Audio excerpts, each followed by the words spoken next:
বাংলার মানুষ চোরেদের সরাতে চায়, কিন্তু তাই বলে যারা ওয়াশিং মেশিনে ধুয়ে আবার পরিষ্কার হয়েছে তাদেরকে আনতে চায় না। মনে হয় একটা বিকল্প কিছু আসবে।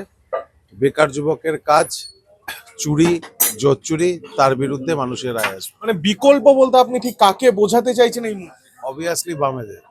আপনার মনে হয় বামেরা এবার শূন্য থেকে তাদের পরিবর্তনটা শুরু করতে দেখুন, পারবে? পশ্চিমবঙ্গের বিধানসভায় এবার হ্যাং হবে। কেউ ক্ষমতায় আসবে, কেউ নির্দিষ্ট করে বলতে পারবে না। সেই জায়গায় যদি বেশি পরিমাণে বামেদের সিট আসে তাহলে বামেদের নিয়ন্ত্রণ থাকবে বিধানসভার ভেতরে। শিলিগুড়ি বিধানসভার ক্ষেত্রে টক্করটা ভোটের লড়াইটা ঠিক কতটা করতে হবে? হাড্ডাহাড্ডি লড়াই। 5 বছরের বিধায়ক, দৃষ্টান্তমূলক কোনো কাজ নেই।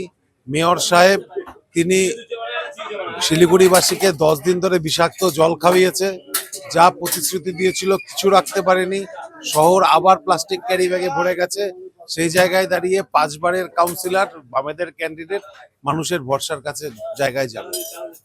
একদমই অভিযোগ অনুযোগ একাধিক থাকবে, কিন্তু সেই জায়গায় দাঁড়িয়ে এবারে নির্বাচনী লড়াই ঠিক কতটা কঠিন? দাদা, এবার শিলিগুড়ি বিধানসভার ক্ষেত্রে নির্বাচনী লড়াই ঠিক কতটা কঠিন? কাদের পাল্লা ভারী মনে হচ্ছে?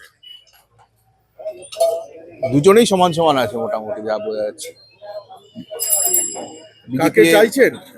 মানে যে ডবল ইঞ্জিনের কথা বারংবার করে বিভিন্ন রাজনৈতিক নেতারা বলছেন, আবার তৃণমূল অভিযোগ করছেন আলাদা। সেই জায়গায় দাঁড়িয়ে শিলিগুড়িবাসী হিসাবে কি চাইছেন শিলিগুড়ির ক্ষেত্রে বা রাজ্যের জন্য? দেখুন, এখন যে অবস্থা আছে তাতে মোটামুটি এই ঠিক বলা যাচ্ছে না কে জিতবে এখানে। তৃণমূলের যেমন সুযোগ রয়েছে এবং বিজেপিরও যথেষ্ট সুযোগ রয়েছে, তো এক্ষেত্রে বলাটা মুশকিল হবে। তো যে আলটিমেটলি যে মানুষের জন্য কাজ করবে, ঠিক কতটা কাজ করতে পেরেছে একজন বিধায়ক, একজন মেয়র? করেছে যেটুকু মানুষের, আমার মনে হয় কিছু তো অনেক ক্ষেত্রে কাজ হয়েওছে। যেমন বেসিক ক্ষেত্রে কিছু কিছু কাজ হয়ে গেছে, আমি আপনাকে ডিটেলসটা হয়তো বলতে পারছি না, কিন্তু করেছে। এটা এখন বলা মুশকিল যে এখন কে জিতবে। জনতা চায় উন্নয়ন। এখানে বামফ্রন্ট দেখেছে, শিলিগুড়ি বামফ্রন্ট অত বড় শাসন দেখলো, তারপরে টিএমসি দেখলো, কিন্তু শিলিগুড়ি কোনো উন্নয়ন হয়নি। যেরকম দরকার ছিল ওরকম উন্নয়ন হয়নি। এবার পরিবর্তন চাচ্ছে পাবলিক। এখন শিলিগুড়ি ঠিক পজিশন বলা যায় না, তাও বিজেপি এখানে হেড আছে, অন্য গ্রুপ থাকে বিজেপি আগে আছে।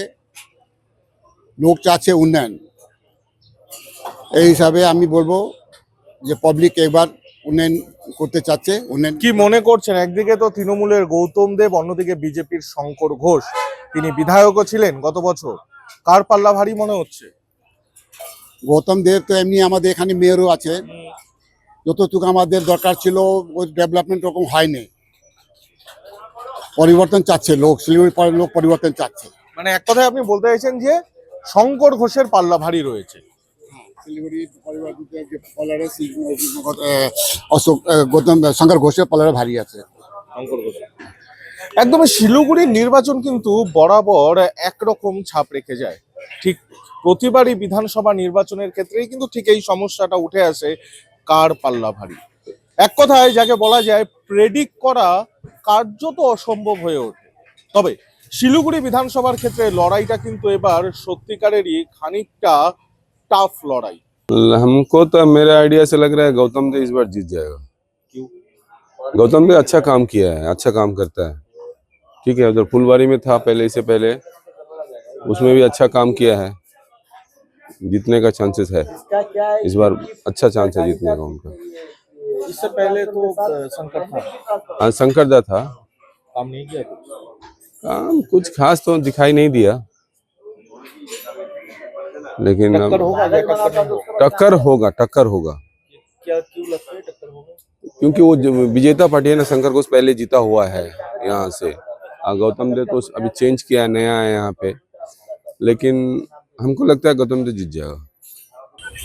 শহরের অলিগলি থেকে রাজপথে এখন একটাই আলোচনার বিষয়বস্তু 2026 বিধানসভা নির্বাচন। শিলিগুড়ি বিধানসভার ক্ষেত্রে কাদের পাল্লা ভারী, সেই প্রশ্ন এবং উত্তর খুঁজবো আমরা। এবং যে মানুষগুলোর ওপরে সরকারের উন্নয়ন থেকে অনুন্নয়নের প্রভাব সব থেকে বেশি পড়ে, সেই মানুষগুলোর সাথে খানিকটা কথা বলে নেওয়ার চেষ্টা করব।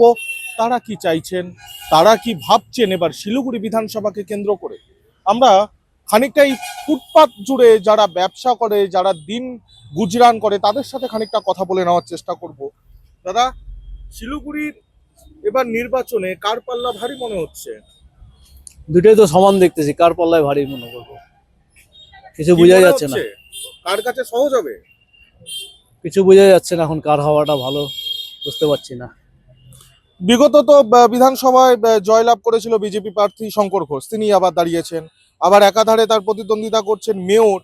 কি মনে হচ্ছে, লড়াই কি টাফ? লড়াই এবার টাফ আছে, এবার শঙ্কর ঘোষে একটু চান্স আছে। চান্স আছে। দাদা, এবার কি মনে হচ্ছে শিলিগুড়িতে কার পাল্লা বেশি ভারী?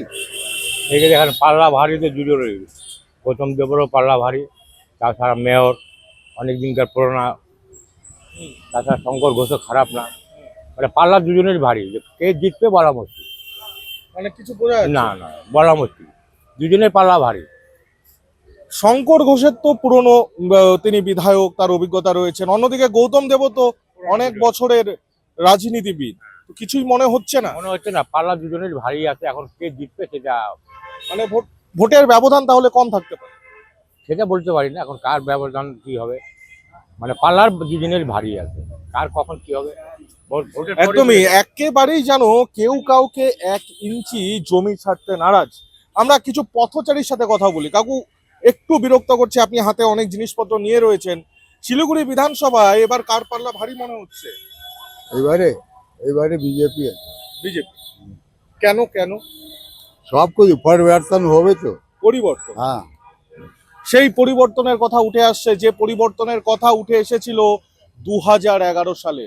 এবারও কিন্তু শহরবাসীর কাছে সেই পরিবর্তনের কথাই শোনা যাচ্ছে। খুবই মুশকিল, আমরা কেমন করে বলবো। কেন কেন? হ্যাঁ? আপনিও তো শহরে থাকেন, হ্যাঁ, বিভিন্ন দলের প্রচার দেখছেন।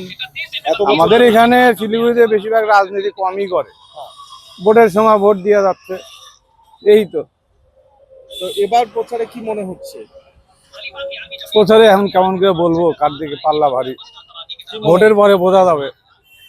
ভোটের পরে বোঝা যাবে। না না, ভোটের পর তো রেজাল্টে বোঝা যাবে। এখানে বেশিরভাগ শঙ্কর ঘোষ একটু চান্স বেশি আছে, আচ্ছা, এটাই বোঝা যাচ্ছে। কিন্তু অন্যদিকে তো গৌতম দেবও রয়েছে, হ্যাঁ, সেও আছে দীর্ঘদিন হলো, ওই হাড্ডাহাড্ডি হবে। হাড্ডাহাড্ডি হবে। এবার প্রশ্নটা খুবই কঠিন, পাল্লা কার ভারী এবার বলাও খুব কঠিন।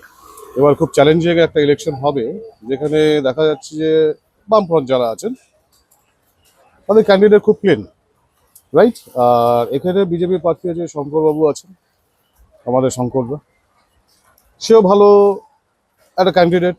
তারপরে এখানে হেভি ওয়েট আছে, গৌতম দেবও আছেন, উনি সিনিয়র, এই পলিটিক্যাল ফ্রেমে উনি খুব সিনিয়র লোক, ওনার একটা ভালো দবদবারও আছে। তো এখন বোঝা খুব মুশকিল যে পাবলিক কোন দিকে যাচ্ছে, কোনটা ফ্লো কোন দিকে যাচ্ছে, রাইট। সবাই ভালো ক্যান্ডিডেট,